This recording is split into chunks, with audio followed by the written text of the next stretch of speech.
বরাবরের মতন আমি আজও আপনাদের মাঝে আরেকটি নতুন ভিডিও নিয়ে হাজির হয়েছি।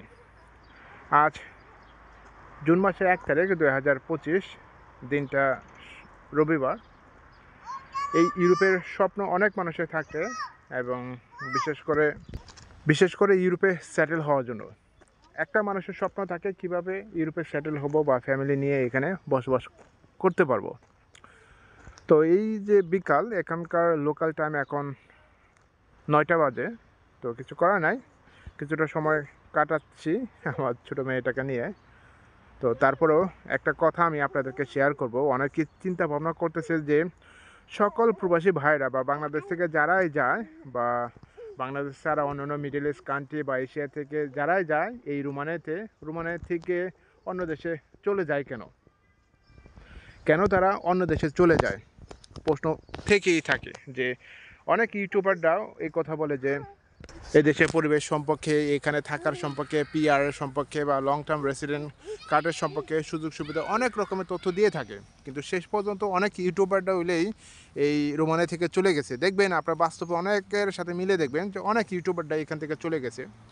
আমি আমি আমি নিজেকে বলি না, আমিও একজন এখান থেকে চলে এসেছি। কিন্তু হ্যাঁ, সময় সাপেক্ষে অনেক কিছু পরিবর্তন হওয়ার পর এখানে চলে এসেছি। কিন্তু এখানে অবশ্যই একটা কথা চিন্তা করবেন আর একটা বিষয়, আর সেটা হচ্ছে যে মানুষ খুব সহজে এখান থেকে আসে না।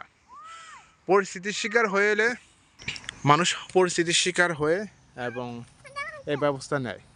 যেমন আমি আমার লাইফের কথা বলি, আমি এখান থেকে হলে আসতাম না।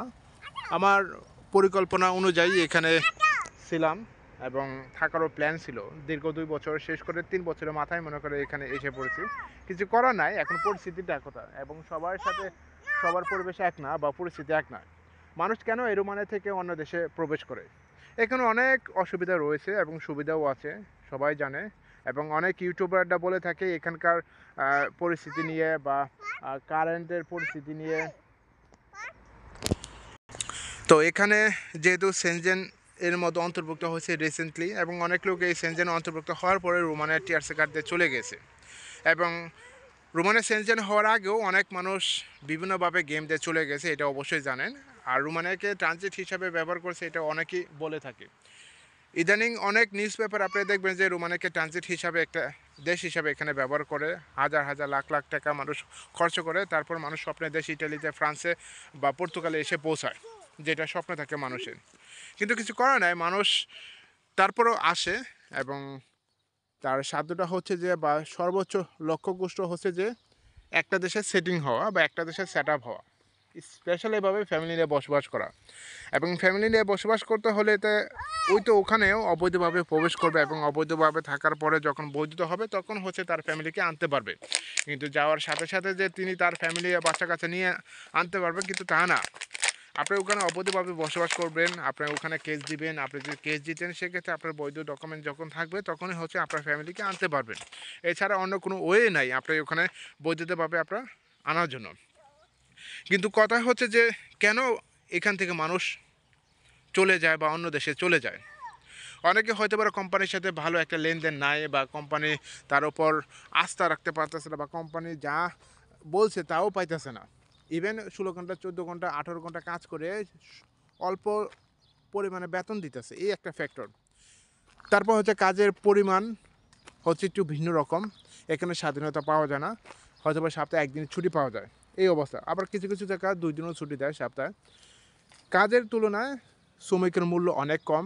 আপনাকে কন্ট্রাক্ট পেপার দেখিয়ে আনে একটা, কিন্তু বাস্তবে আপনি দেখবেন আরেকটা। এই হচ্ছে পরিস্থিতি।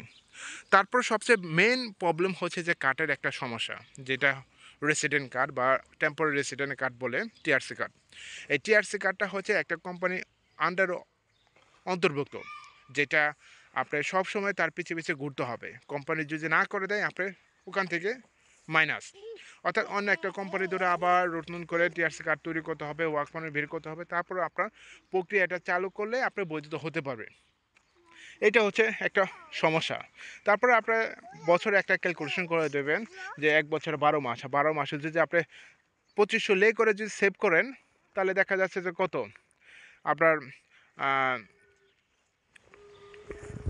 12 মাসে আপনারা দেখবেন যে 30,000 লে আপনি সেভ করতেছেন 2500 টাকা, অর্থাৎ খাওয়া দাওয়ার পরে যে আপনি 2500 টাকা সেভ করতে পারেন, এটাই মনে করবেন যে আপনার 30,000 লে আপনি সেভ করতে পারবেন। এখন 30,000 লে সম পরিমাণ বাংলাদেশে কত টাকা, এটাও একটা বিষয়। 30,000 লে সম পরিমাণ বাংলাদেশে আপনি হিসাব করবেন যে 7 থেকে 8 লাখ টাকা। 8 লাখ টাকা আপনি হিসাব করেন, 8 লাখ টাকা হিসাব করেন, কিন্তু দেখেন 5 বছরে থাকলে আপনার হতে পারে 40,000 টাকা সেভ করতে পারবেন অনেক কষ্টে। কিন্তু সবচেয়ে বেশি কষ্ট হচ্ছে আপনার কাজের জায়গায় যদি স্বাধীনতা না পান, সেক্ষেত্রে অনেক মূল্যহীন হয়ে যান। কারণ এখানে আপনার বেশিরভাগই রোমানিয়ানরা হচ্ছে মানে রাফ ব্যাপার করে, সব কোম্পানি না। এখানে দেখবেন যে ম্যাক্সিমাম লোক হয়তো ভালো জায়গা পড়ে না, যেটা বাস্তব। কিন্তু পরিস্থিতির শিকার হয় মানুষ, কোনো না কোনোভাবে তার জীবিকা নির্বাহ চালিয়ে যায়। 1 বছর 2 বছর, ওদের গেলে 3 বছর চালিয়ে যায় ম্যাক্সিমাম লোক। আপনি দেখবেন যে এই পর্যন্ত যা দেখছেন ম্যাক্সিমাম লোক 2 থেকে 3 বছর পর্যন্ত কাজ করছে। খুব কম সংখ্যক আপনি দেখবেন যে 5 বছর ধরে কাজ করছে, খুব কম সংখ্যক। হ্যাঁ, আবার যদি কাজের স্বাধীনতা পায় বা কোম্পানি যদি ঠিক থাকে, সেক্ষেত্রে দেখা যাচ্ছে যে আপনার আপনার কাজ করতে পারে 5 বছর বা 6 বছর। কিন্তু তারপর বেতনের পরিমাণ যদি কম থাকে, সেক্ষেত্রে তো কিছু না। আপনার 2500 টাকা তো আপনি হিসাব করে বের করে দেখালাম যে 30,000 লে, কিন্তু 30,000 লের তো এখান থেকে আরও মাইনাস হবে। এটা আপনার ব্যক্তিগত চাহিদা, আপনাদের সংসার আছে, আরও আছে, অনেক কিছু এটা। তো যাই হোক, এখানে সবাই বলে ভাই নতুন নতুন অবস্থায় অনেকে বলে এই দেশের সম্পর্কে, কিন্তু যেটা বাস্তব মানুষ ওইটাই বলে। মানুষ যদি ওখানে স্বাধীনভাবে বসবাস করতে পারতো বা ফ্যামিলি নিয়ে সেটিং হতে পারতো, তাহলে অবশ্যই ওখানে থাকতো। যেটা যেটা বলতেছে আমি, মানুষ ওখানে থাকতে পারবো না। এবং এছাড়া আমাদের আগে অনেক বালপাকনা আছে, কথায় একটা খারাপ শোনা গেলেও কিন্তু যেটা বাস্তব। আমাদের আগে অনেক যারা এই ইউরোপের প্রান্তে পাড়ি দিয়েছে, অর্থাৎ ফ্রান্সে বা ইটালি বা রোমানিয়া হয়ে ইটালি ফ্রান্সে পৌঁছেছে, তাদেরকে দেখেন, তাদের ইতিহাস টেনে দেখেন, তাদের অভিজ্ঞতা থেকে জেনে দেখেন যে তারা চিন্তা করছে যে এখানে থেকে কোনো লাভ নাই। তাদেরকে ফলো করে, তাদেরকে কথাবার্তা আছে। আর এটা তো কেবল সদ্য সেনজেনের মধ্যে অন্তর্ভুক্ত হয়েছে, এবং এর শক্তিশালীতে আসতে অনেকটা সময় লাগবে। দেখেন, হাঙ্গেরিও প্রায় 2 দশক, অর্থাৎ 24 বছর ধরে আপনার সেনজেন অন্তর্ভুক্ত হয়েছে, কিন্তু তারপরে এখন পর্যন্ত কোনো ওরকম অ্যাক্টিভ নাই। হাঙ্গেরিতে প্রবেশ করার পরও মানুষ চলে যায় অন্যান্য দেশে, যেটা বাস্তবে দেখতেছেন। হাঙ্গেরিতে স্টুডেন্ট ভিসা হওয়ার পর অর্থাৎ ওয়ার্ক পারমিটে প্রবেশ করার পর সবাই হলে চলে যায়। হাঙ্গেরি কোন, পোল্যান্ড কোন, লিথুনিয়া কোন, লাটভিয়া কোন, অনেক দেশে থেকে এভাবে চলে যায়। একমাত্র এই যে শক্তিশালী কান্ট্রিগুলোর কথা বলি, যেমন Italy, France, Spain, Portugal, Germany, Switzerland, এইসব কান্ট্রি হচ্ছে শক্তিশালী। এইসব দেশের কার্ডগুলো হচ্ছে একটা হ্যাঁ, একটা দেশের আন্ডারে, এবং এই একটি দেশের আন্ডারে থাকার কারণে অনেকটা ফ্রিডম পাওয়া যায় আপনার কাজের, অর্থাৎ কার্ডের স্বাধীনতা যদি আপনি সেই যে কোনো জায়গায় পান, তাহলে আপনি মনে করেন ফ্রিডম, যে কোনো জায়গায় যে কোনোভাবে আপনি কাজ করতে পারবেন, ট্যাক্স দিতেছে। কিন্তু এইগুলি সুবিধা হচ্ছে আপনার রোমানিয়াতে পাবেন না।